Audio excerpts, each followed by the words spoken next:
लेकिन जो उम्मीद सन 14 के अंदर हरियाणा के लोगों ने ली थी, जो उम्मीद 19 के चुनाव के अंदर थोड़ी कम हो गई, जब 90 से हमारे को सिर्फ 40 एमएलए बन पाए, ये उम्मीद हमने बरकरार अगर रखनी है तो चौधरी धर्मवीर दुरुस्त कह रहे थे कि हमारे को अच्छे आदमियों को टिकट दिलवानी पड़ेगी।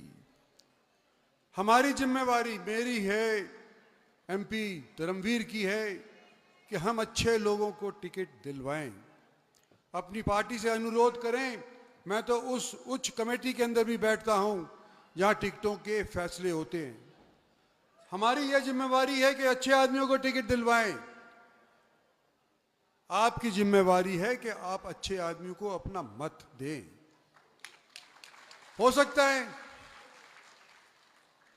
है होते आए हैं, सभी इंसान ही हैं, पार्टी चलाते हैं वो भी इंसान हैं। हो सकता है गलतियां हो जाएं, हो सकता है पार्टी वालों को ना मालूम हो कि अच्छा व्यक्ति है बुरा व्यक्ति है। मेरे जैसे लोगों की सिफारिश के ऊपर अगर टिकट दे दी जाती है और व्यक्ति ठीक नहीं है तो फाइनल फैसला कौन करेगा? जनता करेगी। और हरियाणा की जनता को मैं मुबारकबाद देना चाहता हूं और यह बताना चाहता हूं कि आज से 50 बरस पहले मैं हरियाणा से दिल्ली पढ़ने जाया करता था। सन 66 के अंदर हरियाणा बना था और 68 के अंदर मैंने दिल्ली के हिंदू कॉलेज के अंदर दाखिला लिया था।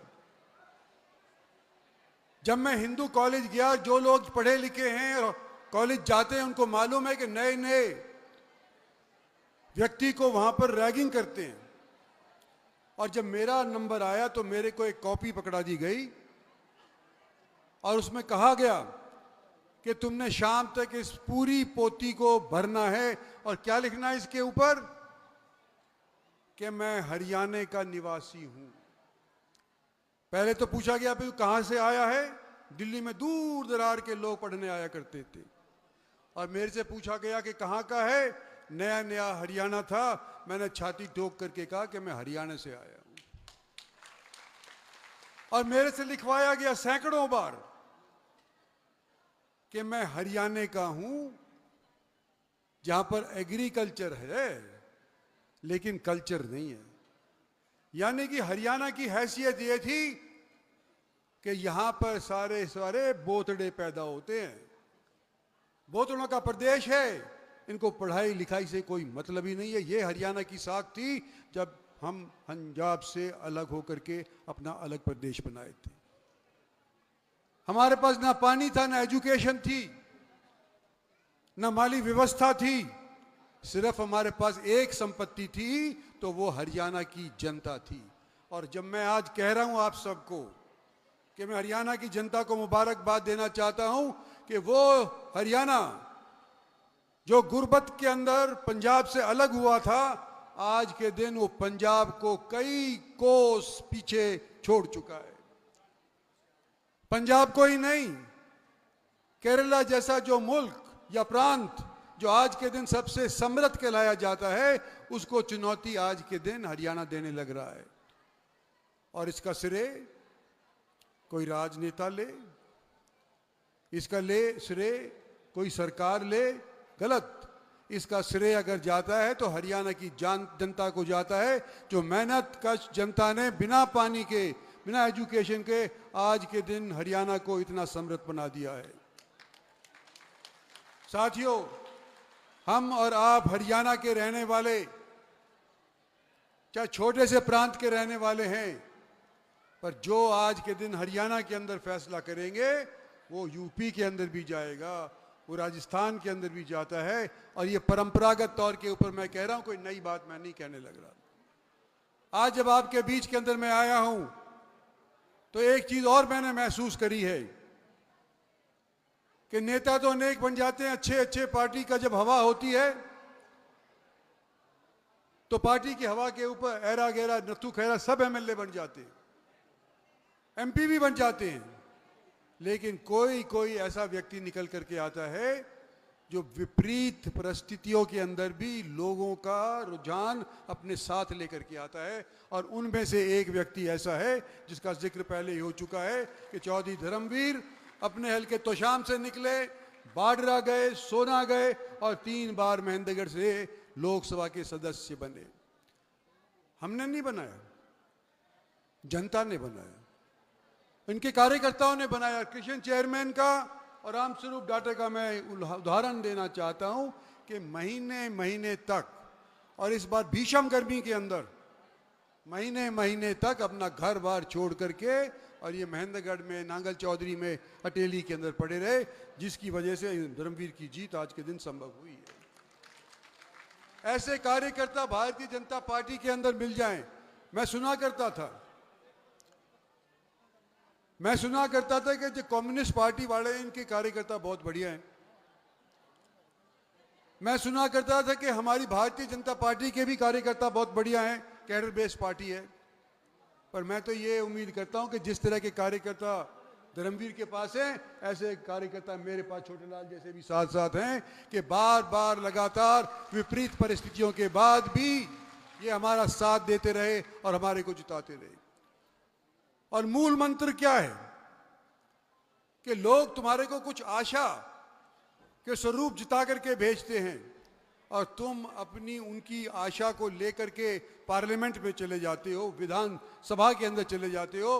उनकी ताकत को निजी स्वार्थ के लिए अगर इस्तेमाल करते हो तो वाजिब है कि उनको अगले चुनाव के अंदर ठोकर लगनी चाहिए और उनको हरा देना चाहिए। और जो लोग आप लोगों की इस ताकत को अपने निजी स्वार्थ के लिए नहीं इस्तेमाल करते, जो लोग आपकी बात को बुलंद करने के लिए नहीं हिचकिचाते, उन लोगों को बार बार आप लोगों को समर्थन देकर के जिता करके भेजना चाहिए। जब भी हमारे आने वाले समय के अंदर हमारी नई पीढ़ी के लिए भविष्य ठीक होगा। साथियों, बहुत देर से आप लोग बैठे, मैं 2-3 चीजों के ऊपर जिक्र करना चाहता हूं। कृष्ण चेयरमैन ने जो मांग पत्र हमारे सबके सामने रखा है, सबसे पहले तो डिस्ट्रिक्ट हांसी का डिस्ट्रिक्ट 10 साल 11 साल से आप लोगों ने परिश्रम किया है और मैं समझता हूं कि इसको बनना चाहिए, लेकिन ये उम्मीद मत करो कि 3 महीने के अंदर अंदर हम बनवा देंगे। 3 महीने के अंदर नहीं बनवा पाएंगे। चीफ मिनिस्टर साहब अपने इलेक्शन के अंदर व्यस्त होंगे, सारे मंत्री होंगे, पर ये आज के दिन आपके बीच के मैं खड़ा होकर के जाता हूं कि मेरी और धर्मवीर की 5 साल की योजना है। 5 साल के लिए लोगों ने हमारे को लोकसभा के अंदर भेजा है। इन 5 साल तो क्या, 1 साल के भीतर भीतर हम हांसी को डिस्ट्रिक्ट बनवाने के लिए पूरा प्रयास करेंगे, क्योंकि वाजिब मांग है। दूसरा, सीवरेज फैसिलिटी, और सीवरेज फैसिलिटी की 2000 तक की जो संख्या थी वो बढ़कर के 2024 के अंदर डबल हो गई है। इसके अंदर मरम्मत होनी चाहिए, विस्तार होना चाहिए। इसके लिए भी हरियाणा सरकार को तुरंत लिख करके, और भारत सरकार की भी एक स्कीम है जिसका आपने जिक्र किया था, अमरूत के तहत इसके अंदर भी पैसा दिलवाने का पूरा प्रयास करेंगे, मैं धर्मवीर बैठ करके। तीसरी बात, गिराई के अंदर एक स्टेडियम बनाने की बात करी थी। शहीद के नाते एक स्टेडियम तजवीज़ तो कर दिया गांव ने, पैसे के अभाव की वजह से उसके ऊपर काम शुरू नहीं हुआ, या काम हुआ भी है तो पूरा नहीं हुआ। डिस्ट्रिक्ट प्लान से, मंत्रियों के फंड से जितना पैसा हो सकेगा स्टेडियम के अंदर, अगर शहीद के नाम के ऊपर है तो हम तजवीज़ करवाने का पूरा प्रयास करेंगे। 50 लाख तक स्टेडियम को लिए हम पैसा मंजूर करवाएंगे, उसको बनवाएंगे।